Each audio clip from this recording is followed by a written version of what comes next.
On s'est rendu à la Maison des Réfugiés dans le 14e au 50 boulevard Jourdan à Paris.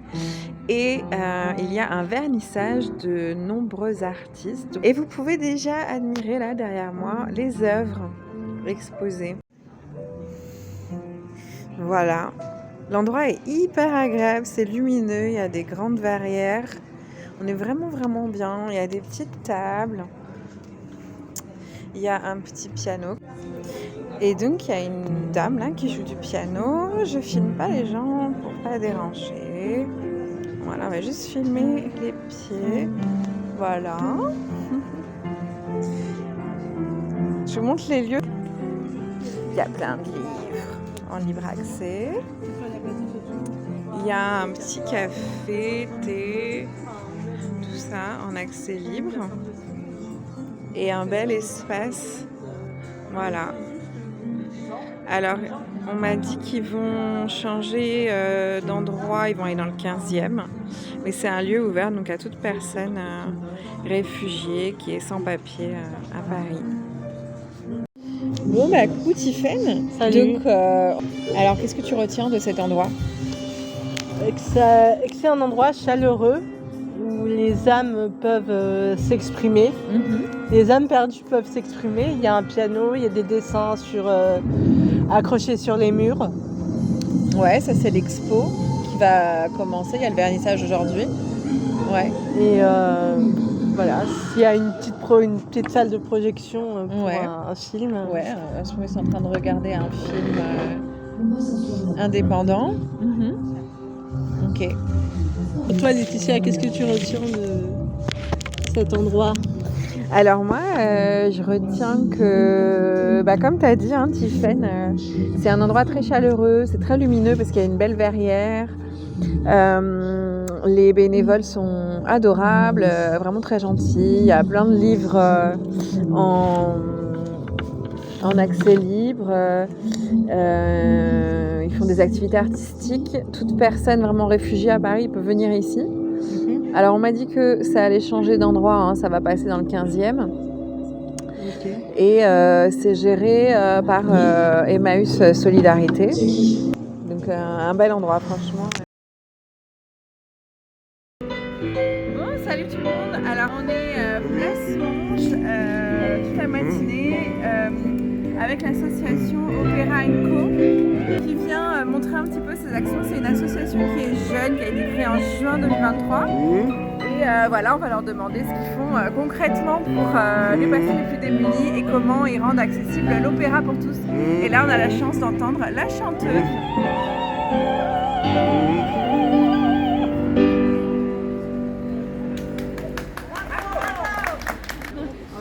Alors, je suis avec l'association La Lune dans les yeux, Opéra & Co.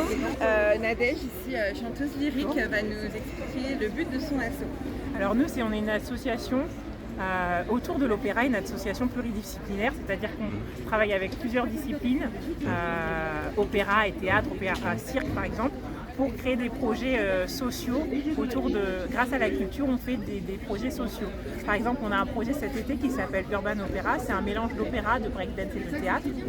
Voilà, dans un projet où on est sur une thématique, l'autre mon alter ego. Comment je me situe dans mon rapport aux autres ? C'est un projet, on va créer un spectacle. Ce projet intègre aussi des participants sourds et malentendants, donc c'est aussi un projet qui intègre la langue des signes, et donc on va créer un spectacle qu'on va diffuser dans différents endroits sur le territoire. Voilà. Inscrivez-vous, on va vous mettre aussi le lien nous sur notre site. Inscrivez-vous pour cet été, c'est gratuit, ouvert à tous, mélomanes, danseurs, chanteurs, personnes sourdes, malentendantes, vous êtes tous les bienvenus. Ce projet il est génial. Merci beaucoup. Merci beaucoup.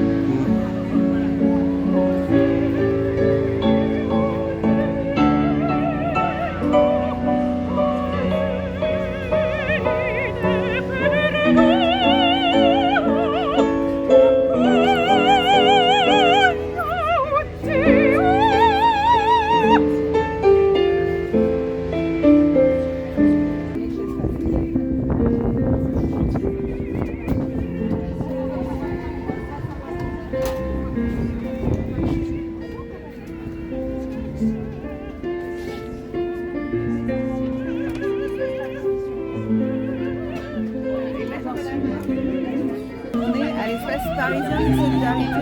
Et donc il y a tous les documents autour de ça qui sont à disposition et qui nous renvoient vers la mairie du 5e, la maison des droits et de la famille. Et donc il y a ce prospectus qui est très intéressant pour des personnes à la rue parce qu'il y a tout dessus, toutes les adresses, les lieux où ils peuvent manger, où ils peuvent se laver, etc. Et ce guide, il est disponible aussi sur internet. Donc quand vous rencontrez des personnes à la rue, n'hésitez pas à leur indiquer que ce guide existe. Si vous pouvez aller sur internet avec eux, vous leur montrez.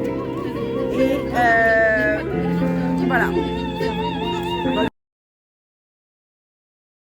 Voilà, alors la visite de l'ESAT, et les cuisines, on nous a demandé de mettre les blouses, les superbes petites surchaussures, là, magnifiques. Et trop hâte de visiter. C'est très sympa. Ouais, pour aller visiter les cuisines de l'ESAT, rue Santeuil.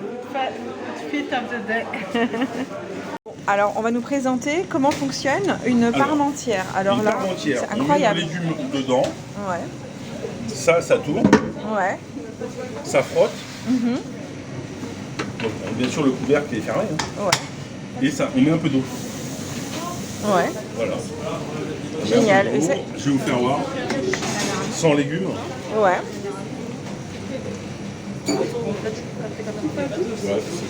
Ok. Regardez bien. Et après, À ça l'intérieur. ressort. D'accord. Et ça ressort là, Là. ici propre. Ok. Et tout épluché. Donc, Tout épluché et toutes les pluches sont là-dedans. Un récupérateur. Oh non, mais c'est le rêve. Il me faut ça chez moi. Écoutez, allez-y. Alors là, vous voyez les fours high-tech. Apparemment, on fait tout avec. C'est des ordinateurs chauffants. Voilà. Incroyable. C'est énorme. Il y en a plein. Alors là, on est dans la cuisine. Et en fait, ce que je trouve hyper agréable, c'est que c'est super lumineux. Il y a des fenêtres partout. C'est trop agréable. Alors là, il y a une cocotte minute géante. 80 litres. Énorme. C'est bon? On prépare que du frais, de A à Z. On cuit, on ne fait pas de l'assemblage. Et voilà. Donc voilà, vous faites de la vraie cuisine parce que vous êtes des C'est de la chefs vraie cuisine cuisiniers. de A à Z. Bah, ok. Cuit, les cuissons, les cuits ici. Et ben sur la merci. viande, les poissons. Merci légumes, beaucoup alors. féculents, qu'est-ce que je peux dire d'autre? Ah, les desserts, on les fait pas par contre. Je suis désolé. Mais en même temps, c'est l'aspect Mais c'est de bon. pâtisserie, c'est Ah, moi, je suis encore pâtissier, tout moi. un. Ouais, Les c'est- pâtissiers. Ah d'accord, ok. Pâtissier Voilà. de métier. Donc voilà. Les deux. D'accord. Ah bah, pas aujourd'hui. Pas aujourd'hui. Là. Et ben merci. Voilà le petit buffet proposé pour cette journée de la solidarité à l'ESAT.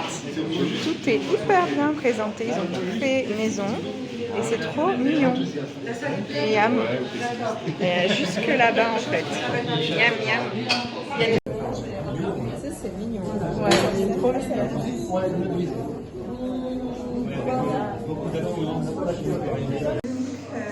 a visité l'ESAT de Rue Santeuil.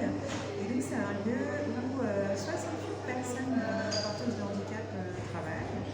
Et ils font 600 couverts par jour en moyenne. Et même l'été, ça peut être 900 couverts. Et donc, c'est des repas qui sont offerts à des personnes en précarité. C'est un très bel endroit. On a été très bien accueillis. Et il y a même une des cuisinières ici qui a gagné le prix Andy Coupe pour sa cuisine. Et voilà. Et derrière, vous remarquez ici, il y a le programme des soirées d'une autre association du quartier, très chouette association qui s'appelle La Moquette. Et on fera aussi une petite présentation de cette asso. Voilà, merci. Donc rectification, c'est pas Andy Coupe, sur Amazon, c'est Andy Cook. Voilà. Andy Cook. Andy Cook, exactement. Donc on est dans une salle de la mairie du 15e qui a été prêtée pour l'espace parisien des solidarités. On va juste filmer un peu le petit panneau. Et voilà, ils sont en train de s'installer. Ils sont en train d'installer. Voilà. Il y a un petit buffet. Et voilà, un petit buffet pour l'occasion. En attendant la conférence sur l'histoire de la vie sociale. à Paris. Ça va bientôt commencer. Histoire de l'aide sociale à Paris par Guillaume Normand. Coucou! On était là à une conférence sur l'histoire de la vie sociale à Paris. Et c'était vraiment génial. C'était présenté par Guillaume Normand, qui travaille aux archives et qui est historien. Et il avait plein d'anecdotes. C'était top sa conférence. Et du coup, on va demander un peu à Tiffen ce qu'elle en a retenu. Alors moi j'ai surtout retenu l'histoire de la veuve noire qui ne voulait pas retourner au dortoir et qui s'est mariée à l'hospice avec 8 hommes différents, à chaque fois proches de la mort, pour ne jamais lâcher sa chambre en fait au final. Laetitia, qu'est-ce que tu retiens de cette conférence? Alors de cette conférence, j'ai vu qu'à Paris il y a énormément d'œuvres de charité, de solidarité, que c'est vraiment la ville berceau pour la solidarité, que c'était même à l'époque la ville mondiale de la solidarité. Après, j'ai vu qu'il y a beaucoup de choses pour les seniors et qu'en fait, c'est vrai qu'à la base, l'aide caritative, ce qui m'était un peu expliqué dans cette conférence, c'est que les bienfaiteurs ont tendance à s'intéresser à des choses pour lesquelles ils sont concernés. Et donc parfois, les premiers bienfaiteurs, c'était des personnes âgées qui n'avaient pas de famille, personne pour s'occuper d'eux et qui du coup ont donné de l'argent pour créer des hospices parce qu'eux-mêmes avaient besoin d'être sûrs qu'ils seront bien pris en charge pour leur vieillesse. Et il y a aussi beaucoup de choses pour l'aide à l'enfance. Par contre, pour les personnes vraiment à la rue, il n'y a pas encore assez de choses, je trouve. Voilà, c'est ce que je retiens. Après, franchement, la conférence, elle était géniale. Il y a énormément de détails. Moi, je retiens absolument pas ce qui est les dates, tout ça en histoire, j'ai jamais été très douée. Et mais franchement, voilà, je vous renvoie, on va vous mettre le lien vers l'article qui a été présenté ici par Guillaume Normand. Et voilà, on vous encourage à aller suivre tout ça. Merci. Bonjour tout le monde. Alors pour cette dernière journée de la solidarité, de semaine de la solidarité à Paris, je suis devant la halte aux 2 rue Perrault et je ne connaissais pas du tout cet endroit. Et donc a priori c'est un lieu où des personnes en difficulté, en précarité à la rue peuvent venir pour être aidées. Alors ils font pas de repas et nous là on va participer à un atelier de beatbox. Du lieu, la halte aux 2 rue Perrault qui est tenue par l'Armée du Salut et en fait c'est un lieu d'accueil pour des personnes, donc un accueil de jour pour des personnes réfugiées, sans papier, exilées et ils font donc 3 permanences, une permanence sociale, médicale, psychologique et des activités culturelles et là on va participer à l'accueil de beatbox. Ok. Donc, salut Svent. Donc, on est à la halte humanitaire où tu animes un atelier de beatbox. Est-ce que tu peux nous en dire un petit peu plus? Effectivement, là j'ai la chance 2 mercredis par mois de venir animer des ateliers de beatbox. Donc en fait, ça me permet de faire découvrir ma passion, qui est de faire la musique avec la bouche, à une population qui demande juste à s'amuser, à kiffer. Donc en fait, pour moi, c'est juste parfait. C'est vraiment les meilleurs cours que je vais donner. Et pour ceux qui ne savent pas du tout c'est quoi le beatbox, c'est vraiment l'art de faire la musique avec la bouche. Donc tout ce qui est...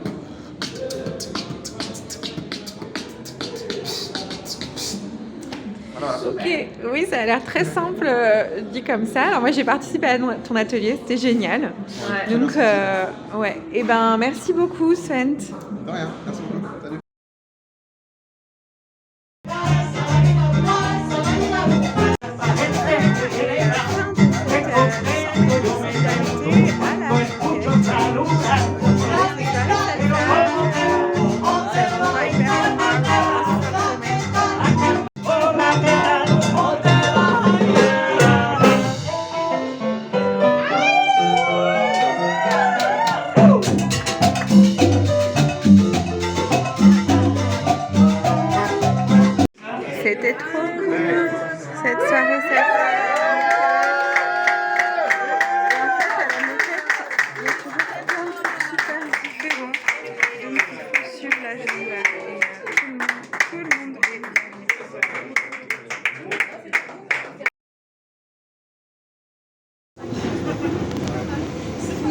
Voilà, donc on a couvert la semaine de la solidarité et on arrive à la fin des événements auxquels on a choisi de participer. C'était vraiment très intéressant, très riche. Et regardez, pour moi, dans le film, c'est ce que je vois. Voilà, comme un rappel quand même à l'essentiel. Voilà. La maladie la plus mortelle est l'indifférence.